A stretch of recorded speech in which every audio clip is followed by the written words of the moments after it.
ಇನ್ನು ಇವತ್ತು ಕಾಂಗ್ರೆಸ್ ನಾಯಕರ ನಡೆಯನ್ನ ಖಂಡಿಸಿರ್ತಾ ಇದೆ ಬಿಜೆಪಿ ಕೂಡ ಇವತ್ತು ಆಕ್ರೋಶವನ್ನ ವ್ಯಕ್ತಪಡಿಸಿದೆ. ಒಂದು ಕಡೆ ವೇಬ್ಜಿ ರಾಮ್ಜಿ ವಿಚಾರವಾಗಿ ಕಾಂಗ್ರೆಸ್ ನಡೆದುಕೊಳ್ತಾ ಇರುವಂಥ ರೀತಿ ಸರಿ ಇಲ್ಲ, ರಾಜ್ಯಪಾಲರಿಗೆ ಅಡ್ಡಗಟ್ಟೋದಕ್ಕೆ ಹೋಗುತ್ತೆ ಕಾಂಗ್ರೆಸ್ ನಾಯಕರು, ಕಾಂಗ್ರೆಸ್ ಮುಖಂಡರ ನಡೆ ವಿಚಾರವಾಗಿ ಬಿಜೆಪಿ ವ್ಯಾಪಕ ವಿರೋಧವನ್ನ ವ್ಯಕ್ತಪಡಿಸ್ತಾ ಇದೆ. ಅಡ್ಡಗಟ್ಟುವಂಥ ಕ್ರಮ ಅಕ್ಷಮ್ಯ ಅಂತೇಳಿ ವಿಪಕ್ಷ ನಾಯಕ ಆರ್ ಅಶೋಕ್ ಅವರು ಹೇಳಿರೋದು.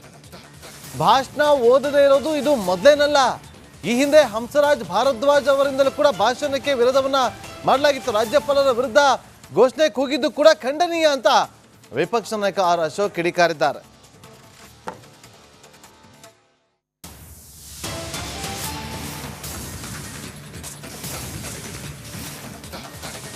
ನೋಡಿ, ಇಲ್ಲಿ ಬಿಜೆಪಿ ಹೇಳ್ತಾ ಇರೋದೇನು, ಆರ್ಟಿಕಲ್ 173 ಪ್ರಕಾರ ರಾಜ್ಯಪಾಲರು ಅಧಿವೇಶನಕ್ಕೆ ಬರಲೇಬೇಕು.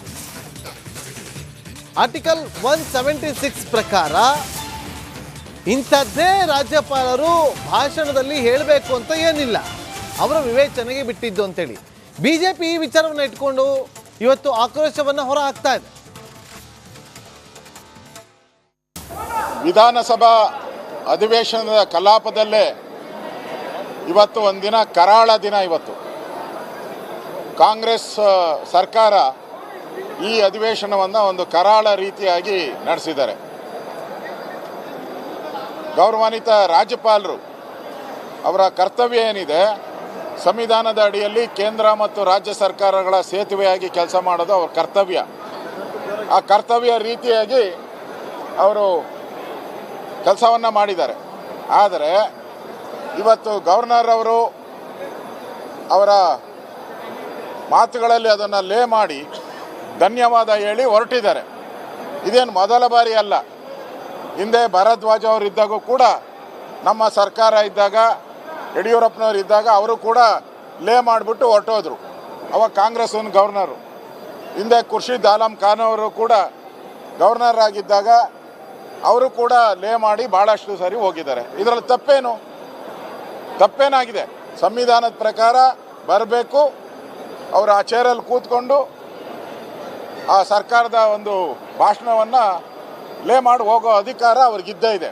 ಕಾಂಗ್ರೆಸ್ ಅವರು ಇಡೀ ಸದನವನ್ನು ಗೂಂಡಾಗಿರಿ ಮಾಡಿದ್ದಾರೆ. ಇವತ್ತು ರಾಜ್ಯಪಾಲರ ಮೇಲೆ ತಳ್ಳೋ ಅಂಥದ್ದು, ಅವ್ರನ್ನ ಅಟ್ಯಾಕ್ ಮಾಡೋ ಅಂಥದ್ದು, ಗೆರಾವ್ ಎಚ್.ಕೆ. ಪಾಟೀಲ್ ಅಂತ ಹಿರಿಯ ಸದಸ್ಯರು, ಕಾನೂನು ಸಚಿವರು, ಅವರೇ ಎದ್ದು ನಿಂತ್ಕೊಂಡು ಗವರ್ನರ್ಗೆ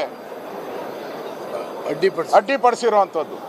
ಕಾಂಗ್ರೆಸ್ ಅವರು ಇಡೀ ಸದನವನ್ನು ಗೂಂಡಾಗಿರಿ ಮಾಡಿದ್ದಾರೆ. ಇವತ್ತು ರಾಜ್ಯಪಾಲರ ಮೇಲೆ ತಳ್ಳೋ ಅಂಥದ್ದು, ಅವ್ರನ್ನ ಅಟ್ಯಾಕ್ ಮಾಡೋ ಅಂಥದ್ದು, ಗೆರಾವ್ ಎಚ್.ಕೆ. ಪಾಟೀಲ್ ಅಂತ ಹಿರಿಯ ಸದಸ್ಯರು, ಕಾನೂನು ಸಚಿವರು, ಅವರೇ ಎದ್ದು ನಿಂತ್ಕೊಂಡು. ಇನ್ನು ಇವತ್ತು ಕಾಂಗ್ರೆಸ್ ನಾಯಕರ ನಡೆಯನ್ನ ಖಂಡಿಸಿರ್ತಾ ಇದೆ ಬಿಜೆಪಿ ಕೂಡ ಇವತ್ತು ಆಕ್ರೋಶವನ್ನು ವ್ಯಕ್ತಪಡಿಸಿದೆ. ಒಂದು ಕಡೆ ವೇಬ್ಜಿ ರಾಮ್ಜಿ ವಿಚಾರವಾಗಿ ಕಾಂಗ್ರೆಸ್ ನಡೆದುಕೊಳ್ತಾ ಇರುವಂಥ ರೀತಿ ಸರಿ ಇಲ್ಲ, ರಾಜ್ಯಪಾಲರಿಗೆ ಅಡ್ಡಗಟ್ಟೋದಕ್ಕೆ ಹೋಗುತ್ತೆ ಕಾಂಗ್ರೆಸ್ ನಾಯಕರು, ಕಾಂಗ್ರೆಸ್ ಮುಖಂಡರ ನಡೆ ವಿಚಾರವಾಗಿ ಬಿಜೆಪಿ ವ್ಯಾಪಕ ವಿರೋಧವನ್ನು ವ್ಯಕ್ತಪಡಿಸ್ತಾ ಇದೆ. ಅಡ್ಡಗಟ್ಟುವಂಥ ಕ್ರಮ ಅಕ್ಷಮ್ಯ ಅಂತೇಳಿ ವಿಪಕ್ಷ ನಾಯಕ ಆರ್ ಅಶೋಕ್ ಅವರು ಹೇಳಿರೋದು. ಭಾಷಣ ಓದದೇ ಇರೋದು ಇದು ಮೊದಲೇನಲ್ಲ, ಈ ಹಿಂದೆ ಹಂಸರಾಜ್ ಭಾರದ್ವಾಜ್ ಅವರಿಂದಲೂ ಕೂಡ ಭಾಷಣಕ್ಕೆ ವಿರೋಧವನ್ನ ಮಾಡಲಾಗಿತ್ತು. ರಾಜ್ಯಪಾಲರ ವಿರುದ್ಧ ಘೋಷಣೆ ಕೂಗಿದ್ದು ಕೂಡ ಖಂಡನೀಯ ಅಂತ ವಿಪಕ್ಷ ನಾಯಕ ಆರ್ ಅಶೋಕ್ ಕಿಡಿಕಾರಿದ್ದಾರೆ.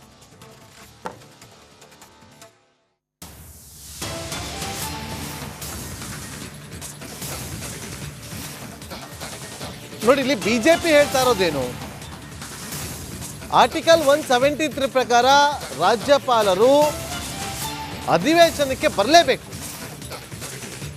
ಆರ್ಟಿಕಲ್ 176 ಪ್ರಕಾರ ಇಂಥದ್ದೇ ರಾಜ್ಯಪಾಲರು ಭಾಷಣದಲ್ಲಿ ಹೇಳಬೇಕು ಅಂತ ಏನಿಲ್ಲ, ಅವರ ವಿವೇಚನೆಗೆ ಬಿಟ್ಟಿದ್ದು ಅಂತೇಳಿ ಬಿಜೆಪಿ ಈ ವಿಚಾರವನ್ನು ಇಟ್ಕೊಂಡು ಇವತ್ತು ಆಕ್ರೋಶವನ್ನು ಹೊರ ಹಾಕ್ತಾ ಇದೆ.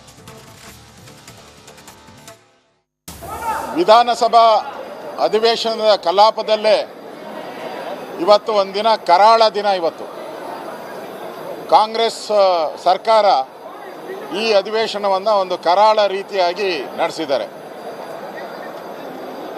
ಗೌರವಾನ್ವಿತ ರಾಜ್ಯಪಾಲರು ಅವರ ಕರ್ತವ್ಯ ಏನಿದೆ, ಸಂವಿಧಾನದ ಅಡಿಯಲ್ಲಿ ಕೇಂದ್ರ ಮತ್ತು ರಾಜ್ಯ ಸರ್ಕಾರಗಳ ಸೇತುವೆಯಾಗಿ ಕೆಲಸ ಮಾಡೋದು ಅವ್ರ ಕರ್ತವ್ಯ.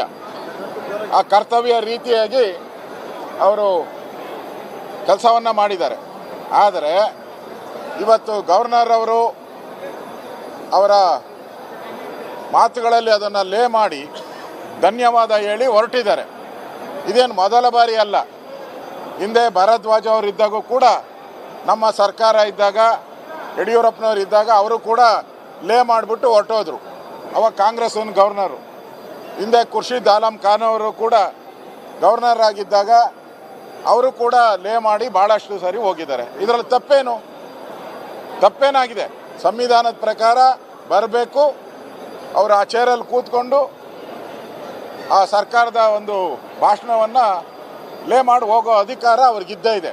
ಕಾಂಗ್ರೆಸ್ ಅವರು ಇಡೀ ಸದನವನ್ನು ಗೂಂಡಾಗಿರಿ ಮಾಡಿದ್ದಾರೆ. ಇವತ್ತು ರಾಜ್ಯಪಾಲರ ಮೇಲೆ ತಳ್ಳೋ ಅಂಥದ್ದು, ಅವ್ರನ್ನ ಅಟ್ಯಾಕ್ ಮಾಡೋ ಅಂಥದ್ದು, ಗೆರಾವ್ ಎಚ್ ಕೆ ಪಾಟೀಲ್ ಅಂತ ಹಿರಿಯ ಸದಸ್ಯರು, ಕಾನೂನು ಸಚಿವರು, ಅವರೇ ಎದ್ದು ನಿಂತ್ಕೊಂಡು ಗವರ್ನರ್ಗೆ ಅಡ್ಡಿಪಡಿಸಿರುವಂಥದ್ದು. ಕಾಂಗ್ರೆಸ್ ಅವರು ಇಡೀ ಸದನವನ್ನು ಗೂಂಡಾಗಿರಿ ಮಾಡಿದ್ದಾರೆ. ಇವತ್ತು ರಾಜ್ಯಪಾಲರ ಮೇಲೆ ತಳ್ಳೋ ಅಂಥದ್ದು, ಅವ್ರನ್ನ ಅಟ್ಯಾಕ್ ಮಾಡೋ ಅಂಥದ್ದು, ಗೆರಾವ್ ಎಚ್ ಕೆ ಪಾಟೀಲ್ ಅಂತ ಹಿರಿಯ ಸದಸ್ಯರು, ಕಾನೂನು ಸಚಿವರು, ಅವರೇ ಎದ್ದು ನಿಂತ್ಕೊಂಡು. ಇನ್ನು ಇವತ್ತು ಕಾಂಗ್ರೆಸ್ ನಾಯಕರ ನಡೆಯನ್ನ ಖಂಡಿಸಿರ್ತಾ ಇದೆ ಬಿಜೆಪಿ ಕೂಡ ಇವತ್ತು ಆಕ್ರೋಶವನ್ನು ವ್ಯಕ್ತಪಡಿಸಿದೆ. ಒಂದು ಕಡೆ ವೇಬ್ಜಿ ರಾಮ್ಜಿ ವಿಚಾರವಾಗಿ ಕಾಂಗ್ರೆಸ್ ನಡೆದುಕೊಳ್ತಾ ಇರುವಂಥ ರೀತಿ ಸರಿ ಇಲ್ಲ, ರಾಜ್ಯಪಾಲರಿಗೆ ಅಡ್ಡಗಟ್ಟೋದಕ್ಕೆ ಹೋಗುತ್ತೆ ಕಾಂಗ್ರೆಸ್ನ ನಾಯಕರು, ಕಾಂಗ್ರೆಸ್ ಮುಖಂಡರ ನಡೆ ವಿಚಾರವಾಗಿ ಬಿಜೆಪಿ ವ್ಯಾಪಕ ವಿರೋಧವನ್ನು ವ್ಯಕ್ತಪಡಿಸ್ತಾ ಇದೆ. ಅಡ್ಡಗಟ್ಟುವಂಥ ಕ್ರಮ ಅಕ್ಷಮ್ಯ ಅಂತೇಳಿ ವಿಪಕ್ಷ ನಾಯಕ ಆರ್ ಅಶೋಕ್ ಅವರು ಹೇಳಿರೋದು. ಭಾಷಣ ಓದದೇ ಇರೋದು ಇದು ಮೊದಲೇನಲ್ಲ. ಈ ಹಿಂದೆ ಹಂಸರಾಜ್ ಭಾರದ್ವಾಜ್ ಅವರಿಂದಲೂ ಕೂಡ ಭಾಷಣಕ್ಕೆ ವಿರೋಧವನ್ನ ಮಾಡಲಾಗಿತ್ತು. ರಾಜ್ಯಪಾಲರ ವಿರುದ್ಧ ಘೋಷಣೆ ಕೂಗಿದ್ದು ಕೂಡ ಖಂಡನೀಯ ಅಂತ ವಿಪಕ್ಷ ನಾಯಕ ಆರ್ ಅಶೋಕ್ ಕಿಡಿಕಾರಿದ್ದಾರೆ.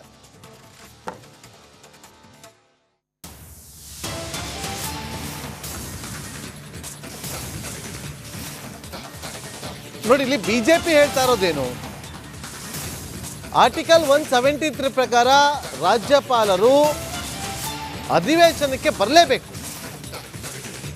ಆರ್ಟಿಕಲ್ 176 ಪ್ರಕಾರ ಇಂಥದ್ದೇ ರಾಜ್ಯಪಾಲರು ಭಾಷಣದಲ್ಲಿ ಹೇಳಬೇಕು ಅಂತ ಏನಿಲ್ಲ, ಅವರ ವಿವೇಚನೆಗೆ ಬಿಟ್ಟಿದ್ದು ಅಂತೇಳಿ ಬಿಜೆಪಿ ಈ ವಿಚಾರವನ್ನು ಇಟ್ಕೊಂಡು ಇವತ್ತು ಆಕ್ರೋಶವನ್ನು ಹೊರ ಹಾಕ್ತಾ ಇದೆ.